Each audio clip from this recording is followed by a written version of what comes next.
सभी दिल्ली बेजरों को सभी दिल्ली बेजरों को। ये लाइव तस्वीरें आप सांबा में देख रहे हैं कि किस तरह से पीएचई के दिल्ली बेजर अपनी मांगों को लेकर आज फिर से धरना प्रदर्शन दे रहे हैं। और एक इसमें अहम पहलू यह निकल के सामने आ रहा है कि गृह मंत्री अमित शाह जी के दौरे के लिए ये सभी दिल्ली बेजर कूच करने वाले थे, लेकिन उनको कुछ जो इनके कार्यकर्ता थे उनको डिटेन कर लिया, यानी कि पीएचई के एसोसिएशन के जो नेता थे उनको डिटेन कर लिया गया और इनकी मांगों को दबाने का प्रयास किया जा रहा है। और आज दिल्ली बेजर को जब डिटेन से छोड़ा गया है तो ये फिर से धरना प्रदर्शन करे, यानी कि अमित शाह जी की जो रैली रजौरी में होने वाली थी, इन कर्मियों ने वहां पे कूच करना था, लेकिन इनको डिटेन किया गया और इनको घरों से बाहर नहीं आने दिया गया। कुछ नेताओं को हिरासत में लिया गया और आज फिर से ये धरना प्रदर्शन कर रहे हैं और जानेंगे इनसे कि क्या इनकी मुख्य मांग है।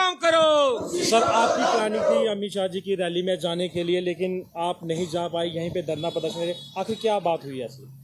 जैसे कि हमने आज 103-4 दिन हो गए हमें धरना प्रदर्शन करते हुए, और सरकार को बार बार चेतावनी दे रहे थे हम, और सरकार टस की मस नहीं हो रही थी। और सरकार को हम जो बताना चाहते थे कि अमित शाह की जो रैली आई है, हमें एक उम्मीद की किरण जागी थी कि शायद अमित शाह जी कुछ न कुछ हमारे बारे में, गरीब वर्कर के बारे में सोचेंगे। और इन्होंने अब उन्हें जाना था वहां पे, और जब भी हम निकलने की कोशिश कर रहे थे जहां से, पुलिस ने मुझे डिटेन कर लिया।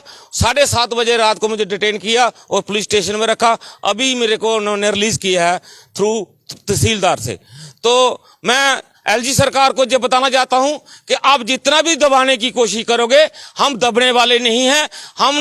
हमने जो झंडा उठाया है, जो बीड़ा उठाया है रेगुलेशन पॉलिसी का, इसके बिना हम घर वापसी नहीं होगी। जहां तो रेगुलेशन पॉलिसी होगी तो फिर हम देखेंगे, अगर रेगुलेशन पॉलिसी करेंगे तो हम धरना उठा लेंगे। अगर इन्होंने रेगुलेशन पॉलिसी नहीं की, 104 दिन हो गया, तो अगर 204 दिन भी जाना पड़े, हम जाने की तैयार बैठे हैं। और हमें बीजेपी से बहुत ज्यादा उम्मीद है, क्योंकि रविंद्र रैना जी से हमें बहुत ज्यादा उम्मीद है, अमित शाह से हमें बहुत ज्यादा उम्मीद है कि यही सरकार हमें रेगुलेशन पॉलिसी दे सकती है, वरना कोई भी आज तक सरकार हमें रेगुलेशन पॉलिसी नहीं दे सकी। क्योंकि हमने पीडीपी को देख लिया, कांग्रेस को भी देख लिया और पैंथर को भी देख लिया। जितनी भी पार्टियां हमारे पास आई थी जो पहले सत्ता में रही, उन्होंने हमारे बारे में कुछ नहीं किया। अब हमें उम्मीद की किरण सिर्फ भाजपा पर रही है कि भाजपा ही सरकार हमें रेगुलेशन पॉलिसी दे सकती है।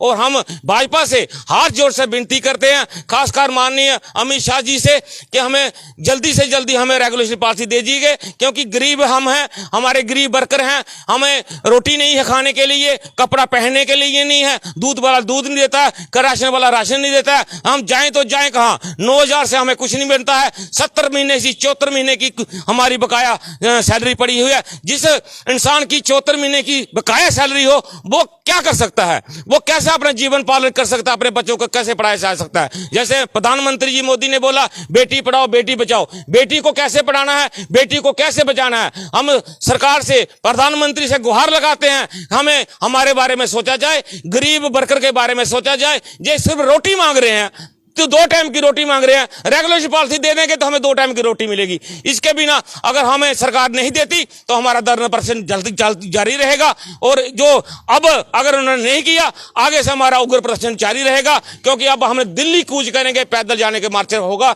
जिसमें हमारी राजपूत सभा ने उन्होंने ऐलान कर दिया है कि हम भी इनके साथ शाना फशाना इनके साथ दिल्ली तक कूच करेंगे।